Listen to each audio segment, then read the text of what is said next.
Immediate नलका खोले और उसका पानी पी के दिखाए। मैं कहता हूँ मैं इलेक्शन नहीं लड़ूंगा। मतलब मंगलपुरी में पहली बार कमल भी खिलेगा और दिल्ली में वनवास से वापसी भी बीजेपी लौटेगी। जब ये घर से बाहर निकलते तो कंगी वंगी ऐसे करके और हवाई चप्पलें पहन के निकलते हैं। कि आप हमारे विजन को चोरी कर रहे हैं, आप लोग तो चोर हैं। एक आदमी से थप्पड़ लगवाया था और बाद में उसके घर भी होके आया था। मंगोलपुरी विधानसभा सीट जो आज तक बीजेपी की झोली में नहीं गई है। ये लोग हैं, ये कुछ भी कर सकते हैं, इनकी बात पे विश्वास नहीं किया जा सकता। पहले वाला हमारा चौहान अच्छा था, इन लोगों ने तो सिवाय भ्रष्टाचार के कुछ नहीं किया। नमस्कार, मैं हूं मनोहर केसरी और आप देख रहे हैं ITV नेटवर्क। आज हम जिस विधानसभा में मौजूद हैं और जिस कैंडिडेट से आपको मिलवाना चाह रहे हैं वो दिल्ली सरकार में शीला दीक्षित के कैबिनेट में हेवी वेट मिनिस्टर रह चुके हैं, दिल्ली में कई विकास के काम कर चुके हैं और अब जो है सो बीजेपी के कैंडिडेट के रूप में चुनावी मैदान में हैं। जी हाँ, हम मौजूद हैं मंगोलपुरी विधानसभा सीट जो आज तक बीजेपी की झोली में नहीं गई है। 4 बार से कांग्रेस के विधायक रहे और उसके बाद आम आदमी पार्टी के विधायक यहाँ से जीतती रही हैं। हमारे साथ बातचीत करने के लिए मौजूद हैं राजकुमार चौहान। राजकुमार चौहान जी, ITV नेटवर्क में आपका स्वागत है। राजकुमार जी, जो मंगोलपुरी सीट रही है कभी भी बीजेपी के खाते में नहीं गई है जी। हमेशा आप 4 बार अगर जीते तो कांग्रेस से जीते हैं जी। तो ऐसी स्थिति में अब तो आप बीजेपी के कैंडिडेट हैं, तो ऐसी स्थिति में क्या इतिहास दोहराएगा या इतिहास रचेंगे? देखिए, बिल्कुल हम लोग इतिहास रचेंगे। उसका सबसे बड़ा कारण है कि जो 4 बार मैं MLA रहा और 13 साल मिनिस्टर रहा, तो मैंने जहाँ दिल्ली में पूरी दिल्ली में काम किया, वहाँ मैंने अपनी मंगोलपुरी को भी विकास कार्यों से अछूता नहीं रखा। वहाँ भी काम किया और बहुत ज़्यादा काम किया। लेकिन इन 11 सालों में आम आदमी ने कोई काम किया नहीं। तो क्षेत्र की जो जनता है वहाँ के विकास कार्य ठप हो गए थे। इवन जो मेरे समय की पेंशन लगी हुई थी वो पेंशनें भी बुज़ुर्गों की रुक गई। तो ये जो 11 साल का डेवलपमेंट नहीं किया, उस बिहाफ के ऊपर लोगों को लगा कि पहले वाला हमारा चौहान अच्छा था, इन लोगों ने तो सिवाय भ्रष्टाचार के कुछ नहीं किया। ये 11 साल का गैप यहाँ की जनता मुझे प्यार और आशीर्वाद दे रही है और मैं मजबूती से यहाँ पर बीजेपी की सीट निकाल के लाऊंगा। और ये इतिहास 1976 से मंगोलपुरी बसी है और आज तक नहीं जीते। इस बार हम डंके की चोट पे जीतने जा रहे हैं, क्योंकि 8वीं बार विधानसभा चुनाव मंगोलपुरी की होने जा रही है जी। अब 8वीं बार 1993 से लगातार आपने 2013 तक आप जीतते आए हैं, तो ऐसी स्थिति में यहाँ के लोगों के लिए क्या विजन है आपका? देखिए, उस वक्त बिजली पानी का जो लालच दिया, लोगों का लगता था कि भी हमें देना नहीं पड़ेगा, लेकिन आज सबको बिजली का भी पैसा देना पड़ रहा है और पानी का भी देना पड़ रहा है। लेकिन मंगोलपुरी में सब जगह नलकों के अंदर जो पानी होता है वो सब नाली का पानी आता है और नालों का पानी आता है। केजरीवाल ने कहा और दिखाया नई दिल्ली में RO का फिल्टर लगा हुआ है और वो गिलास लेके पी के दिखाया। मेरा चैलेंज है वो मंगोलपुरी में आए और इमीडिएट नलका खोले और उसका पानी पी के दिखाए। मैं कहता हूँ मैं इलेक्शन नहीं लड़ूंगा अगर वो मंगोलपुरी नहीं लड़ेंगे? नहीं लड़ूंगा अगर वो पानी पी के दिखा दे। आप तो पीते हैं RO का पानी और हमारी जनता को पिलाते हैं नाली का पानी। आज नाले का पानी नलकों में आ रहा है और साथ ही साथ एक तरफ बिल देते हैं गवर्नमेंट को और दूसरी तरफ वो बॉटल्स ला के वो फिल्टर पानी लाते हैं, वो पानी पी रहे हैं। तो हमारे क्षेत्र में तो डबल बिल जनता को देना पड़ रहा है, सरकार को भी और दुकान से जो पानी खरीद के पीते हैं उनको भी। लेकिन केजरीवाल तो ये कह रहे हैं कि इन पर भरोसा मत कीजिए, ये तो गुंडों की पार्टी है। जी, गुंडे कौन से गुंडे हैं समझ में नहीं आता। अपने हाउस में, आलिशान हाउस में बुला के एक अपनी मेंबर ऑफ पार्लियामेंट राज्यसभा की, उनकी अपने सेक्रेटरी से पिटाई कराते हैं तो गुंडे वो हैं या हम हैं, ये आपके सामने और जनता के सामने। लेकिन उन्होंने जो इस अभी वायदे कर रहे हैं, जिस तरह से वो जनता के बीच जा रहे हैं, जिस तरह से वो कह रहे हैं कि आप देख लीजिए कि बीजेपी किस तरह से कर रही है, बीजेपी हमारे ऊपर हमला करवा रही है, हरिनगर में देखा, उसके बाद परवेश वर्मा पे आरोप लगाया, क्या है ये सब? देखिए, ये इनका खुद की इनकी चाल है। इससे पहले भी मतलब केजरीवाल खुद करवा रहे हैं, ये केजरीवाल खुद करवा रहे हैं। ये इससे पहले भी आपने देखा होगा, एक रोड शो में पिछले इलेक्शनों में चले जाएं, एक आदमी से थप्पड़ लगवाया था और बाद में उसके घर भी होके आया था, और वो जब निकला उसका खुद का वर्कर निकला। तो ये इनकी चालबाजी है। ये लोग शराब के बेचने वाले, एक के साथ दो फ्री देने वाले ये लोग हैं। ये कुछ भी कर सकते हैं, इनकी बात पे विश्वास नहीं किया जा सकता। लेकिन केजरीवाल तो शराब वाले में हर बार सुप्रीम कोर्ट का हवाला दे रहे हैं कि सुप्रीम कोर्ट ने कहा कि ये कहीं केस नहीं टिकता। देखिए, केजरीवाल कह रहा ना, अगर सुप्रीम कोर्ट ने कहा होता तो केस खत्म हो जाता। केस तो अभी रनिंग में है, खत्म नहीं हुआ है, उसका फैसला नहीं आया। आप मेरी बात की याद रख लीजिएगा कि ये केजरीवाल दोबारा जेल जाएगा। और ये जो हमें बार बार कहते हैं कि मैं मुख्यमंत्री, वो अपने आप को कहता है मैं मुख्यमंत्री हूँ, बाकी इनके पास कोई मुख्यमंत्री नहीं। मैं कहना ये चाहता हूँ कि सुप्रीम कोर्ट के ऑर्डर के अनुसार सुप्रीम कोर्ट ने ये कहा कि आप चीफ मिनिस्टर ऑफिस में नहीं जा सकते, आप किसी फाइल पे साइन नहीं कर सकते, आप कैबिनेट मीटिंग आप नहीं ले सकते, उसके बाद ही तो रिजाइन दिया। तो वो केस खत्म नहीं हुआ है, वो केस अभी जारी है और वो चीफ मिनिस्टर बनने लायक नहीं है, जो सुप्रीम कोर्ट ने ऑर्डर किया है। एक चीज़ और, क्योंकि आप मंत्री भी रह चुके हैं, 3 बार आपने हैट्रिक भी लगाई है, तो ऐसी स्थिति में अगर कोई पोर्टफोलियो नहीं रहता है और लगातार मैंने देखा कि किस तरह से कैबिनेट की बैठक नहीं हुई, दिल्ली का काम नहीं हुआ, लेकिन वो कह रहे हैं कि बीजेपी की वजह से। देखिए, आप जीते हुए हैं, सरकार में बैठे हैं, आप कोई डिपार्टमेंट नहीं लेते, लेकिन मंत्रिमंडल के अंदर जो विषय आता है, जो सब्जेक्ट आता है, वो पास किया जाता है तो उसमें सभी शामिल होते हैं। तो ये डर के मारे इस तरह का काम इन लोगों ने किया। सीएम डिपार्टमेंट नहीं रखेगा तो कौन डिपार्टमेंट रखेगा? उसको डर किस बात का भी है, वो तो क्लीन स्वीप थे। देखिए, वो क्लीन स्वीप थे ना, तभी तो आ गए शराब के घोटाले में। ये चेहरा कुछ है दिखाने का और पीछे कुछ है। आप देखिए, जब ये घर से बाहर निकलते हैं तो कंगी वंगी ऐसे करके और हवाई चप्पलें पहन के निकलते हैं। समझे नहीं समझे? तो ये इसका दिखावा है। सिर्फ अन्ना हजारे जी की शक्ल पे ये पब्लिक के अंदर फ्री फ्री करके आ गए। और इस बार हमारे नेताओं ने जो स्कीम्स दी हैं, मैं विश्वास के साथ कह सकता हूँ, मोदी जी हैं तो मुमकिन है। हम लोग जैसी सरकार बनेगी, हम सब जगह ये स्कीमें अपनी सरकार के द्वारा लागू करवाएंगे। हमारे मोदी जी ने जो कहा उस पर जनता विश्वास करती है, ये मोदी जी की गारंटी है। लेकिन केजरीवाल ये कह रहे हैं कि आप हमारे विजन को चोरी कर रहे हैं, आप लोग तो चोर हैं।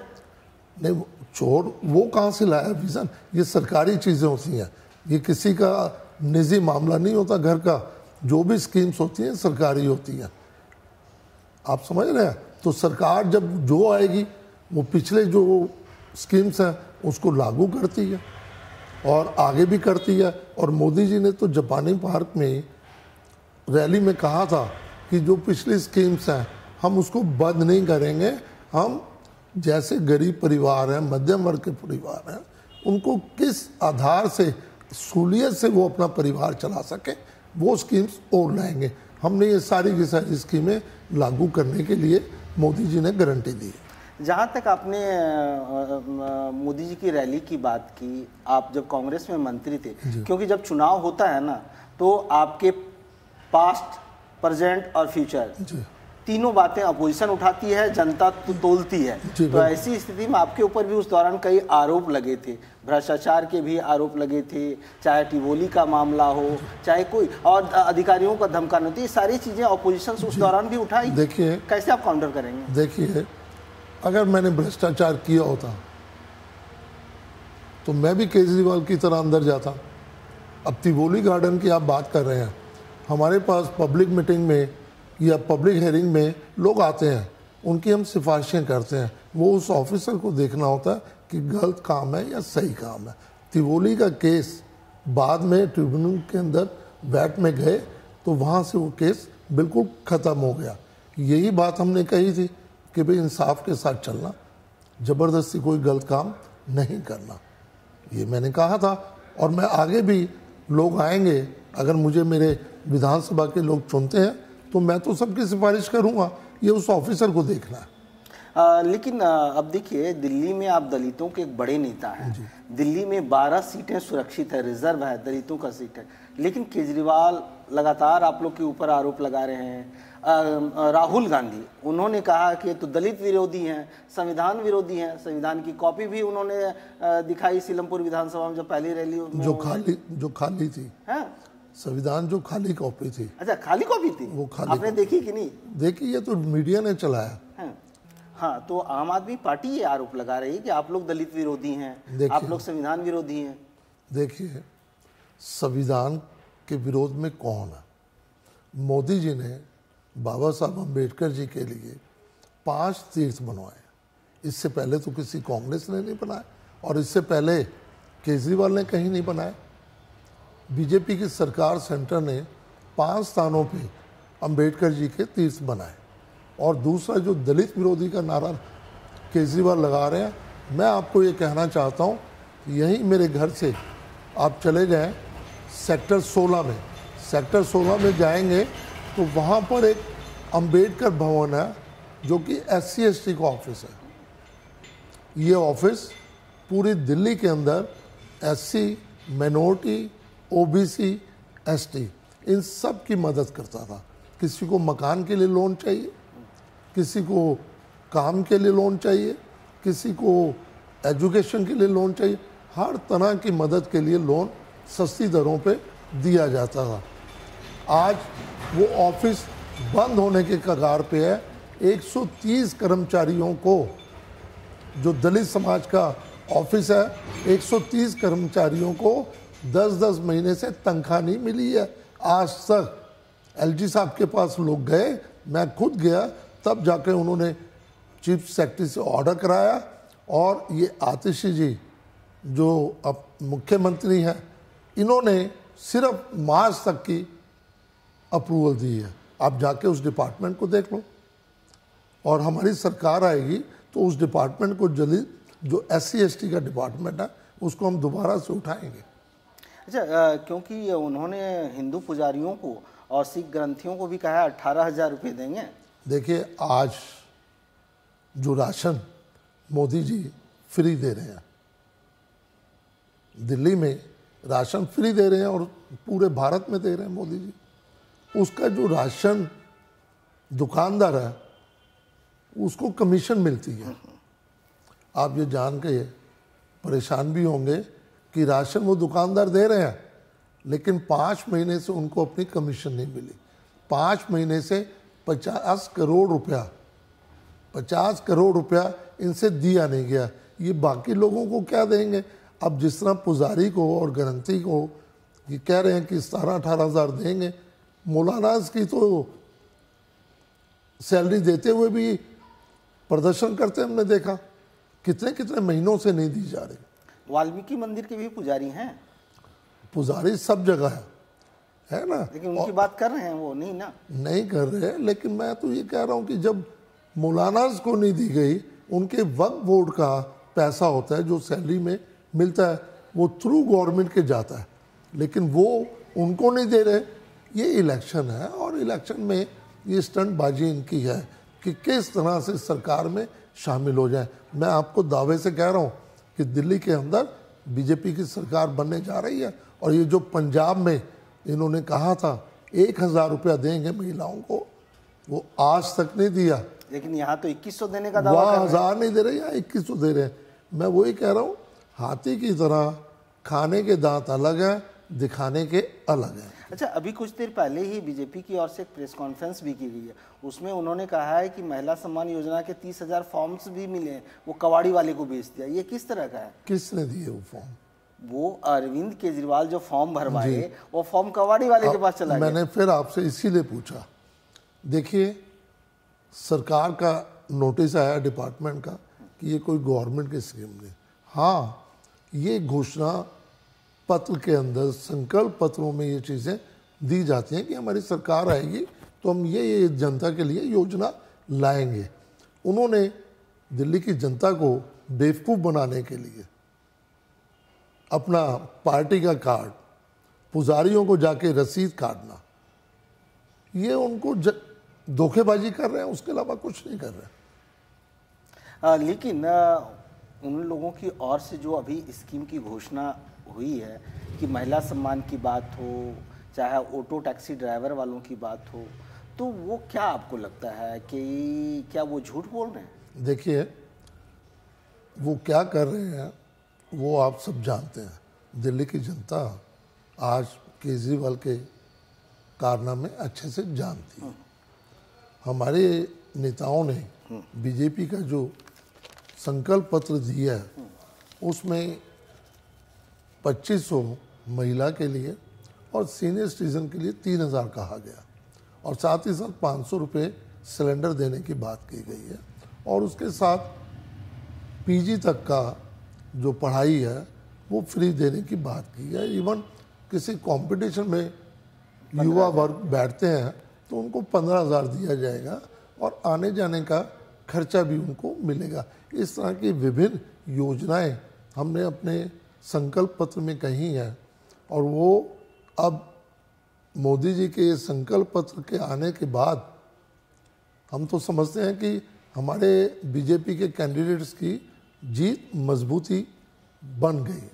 लेकिन एक चीज बताएंगे, लेकिन आपके ऊपर तो ये आरोप भी लगते हैं आप दल बदलू हैं। जी। BJP Congress, BJP Congress.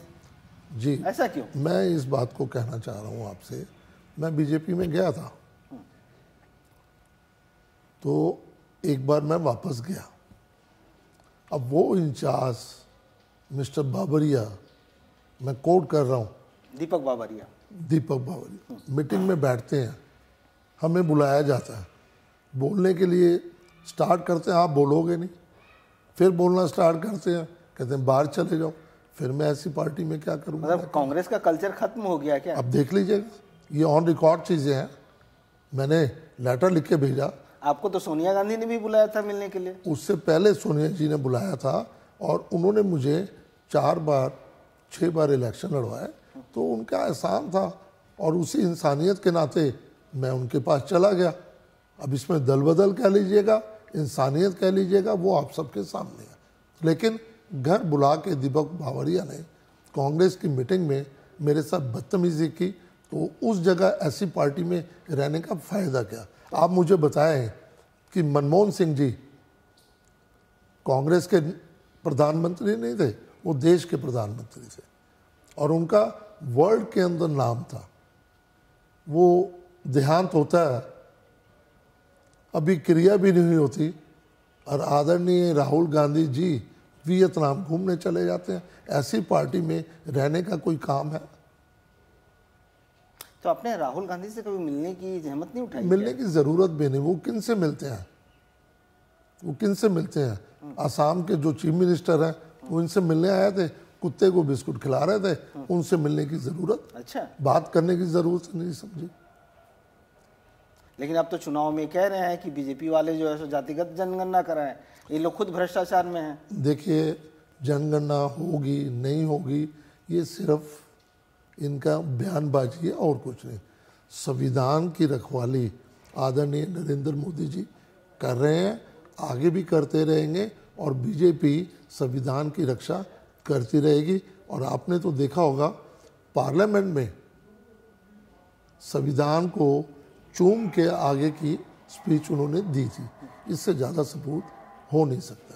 अच्छा, एक चीज़ और है, आप शीला दीक्षित के भरोसेमंद मंत्री थे जी। आपके पास PWD था, समाज कल्याण था, बाढ़ नियंत्रण था, फिर यमुना की ये स्थिति क्यों हुई? केजरीवाल कह रहे हैं कि अब योगी जी जो है महाकुंभ में डुबकी लगा रहे हैं, वो मथुरा में आकर के डुबकी लगा लें।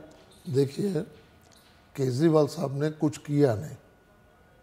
जितना पैसा उनको यमुना साफ करने के लिए सेंटर से भी मिला, वो उन्होंने खुद तो किया नहीं।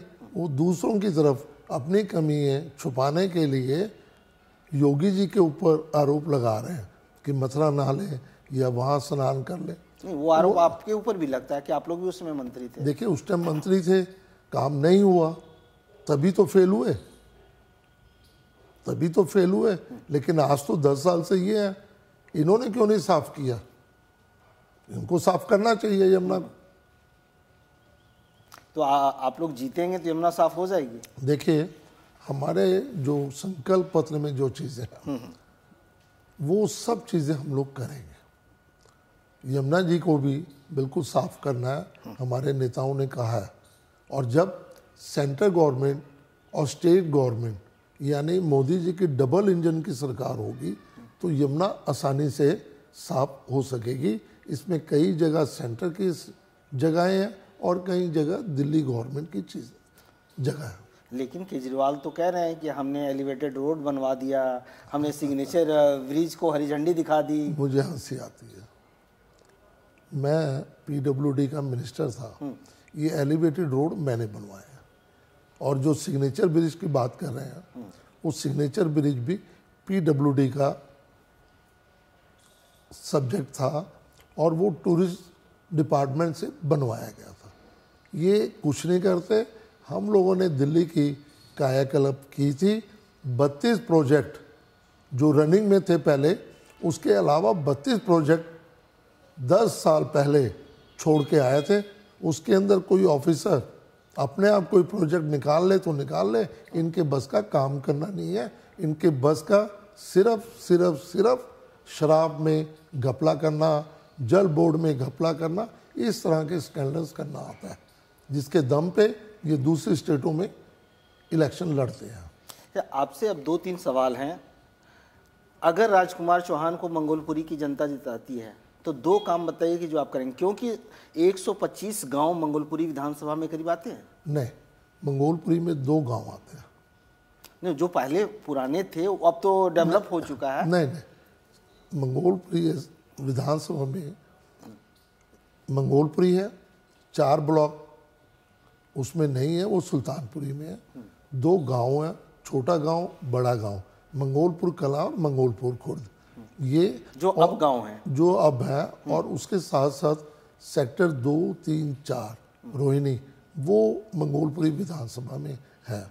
हमने काम इतने किए, लेकिन ये लोग मरम्मत नहीं करा सके। आप मानेंगे कि जितना डेवलपमेंट मैंने वहाँ किया था, मुझे उनकी मरम्मत करते करते भी टाइम निकल जाएगा।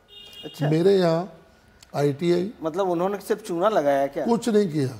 चूना भी नहीं लगाया? मैं कहता हूँ सफेदी भी नहीं की। अच्छा। आप जनता को चूना जरूर लगा दिया होगा। जनता को चूना लगाया। आज तो बिल्डिंग्स की सब चीजें टूट रही हैं, छतों के ऊपर पेड़ पौधे उग रहे हैं, कोई मरम्मत नहीं, कोई कुछ नहीं। लेकिन मेरे यहाँ रीसेटलमेंट में स्विमिंग पूल, ITI, 26 बारात घर, एक रोड बनवाए गए थे। एक रोड के ऊपर नए खंबे लगा के सोडियम लाइट्स लगाई गई। Hospital, Sanjay Gandhi hospital. लेकिन इतना काम करने के बाद भी आप तो हार गए थे। सिर्फ लालच था उस वक्त, इन्होंने लालच दिया, रेवड़ी कल्चर दिया। अब दे रहे हैं। लेकिन अब हमने भी कहा ना अपने नेताओं को कि ये जो जिस तरह का आदमी है, इसके साथ उसी तरह उसी व्यवहार से हम लोगों को चलना है। और हमारे नेताओं ने हमारी बातें मानी और आज हम लोग उनको जो जवाब दे रहे हैं वो दिल्ली की जनता मजबूती से जवाब देगी। और वो सब योजनाएं हम लेकर आए हैं अपनी भी। जब आप कोई करते हैं वो तो अच्छा काम है, हम कर रहे हैं तो वो गलत काम है, तो जवाब दिया जा रहा है। और जनता हमारी तरफ देख रही है, बीजेपी की सरकार की तरफ देख रही है। आने वाले वक्त में सरकार बनते ही ये सब योजनाएं हम लोग लागू करेंगे। लेकिन वो कह रहे हैं राजकुमार जी कि हमारे पास मुख्यमंत्री चेहरा है, अरविंद केजरीवाल मुख्यमंत्री बनेंगे, लेकिन आपके पास दूल्हा कौन है? देखिए, हमारे पास 70 दूल्हे हैं। 70 दूल्हे हैं? 70 दूल्हे हैं। लेकिन तो दिल्ली तो एक ही है, सुनिए, वरमाला किसको पहनाएंगे? 70 में एक कोई भी आएगा, जिसको पार्टी हाईकमान कहेगी वो मुख्यमंत्री बन जाएगा। लेकिन मैं ये कहना चाहता हूँ कि सुप्रीम कोर्ट का केस अभी चल रहा है शराब का, घोटाले का, जिसके अंदर बेल करते हुए कोर्ट ने कहा कि आप चीफ मिनिस्टर के ऑफिस नहीं जाएंगे, आप कैबिनेट में नहीं कर सकते और आप किसी फाइल को साइन नहीं कर सकते। तो कैसे ये चीफ मिनिस्टर का चेहरा, अपने चीफ मिनिस्टर का चेहरा इस टाइम आतिशी हैं, उनकी तो फोटो तक किसी पोस्टर में नहीं दी इन्होंने। कोर्ट का केस चल रहा है, कहां से चीफ मिनिस्टर बन जाएंगे बता दीजिए आप। ये सब चीजें जनता के सामने है। अच्छा, एक चीज बताइए, आखिरी सवाल, 70 विधानसभा में बीजेपी कितनी सीटें जीतने जा रही है? हम सरकार बनाने जा रहे हैं, मजबूती के साथ सरकार बनाने जा रहे हैं। क्योंकि दिल्ली में 36 का आंकड़ा रहता है। देखिए, 36 का आंकड़ा हो, 37 का हो, आप मेरी बात लिख के ले लीजिएगा कि हम सरकार बनाने जा रहे हैं। और मैं सिर्फ मंगोलपुरी के अंदर देख रहा हूँ। तो हम लोग जब 1976 से आज तक बीजेपी नहीं जीती, वहाँ हम लोग जीत रहे हैं, तो सरकार दिल्ली में हम लोग बनाने जा रहे हैं। मतलब मंगलपुरी में पहली बार कमल भी खिलेगा और दिल्ली में वनवास से वापसी भी बीजेपी लौटेगी 100%। चलिए, आपका बहुत बहुत धन्यवाद।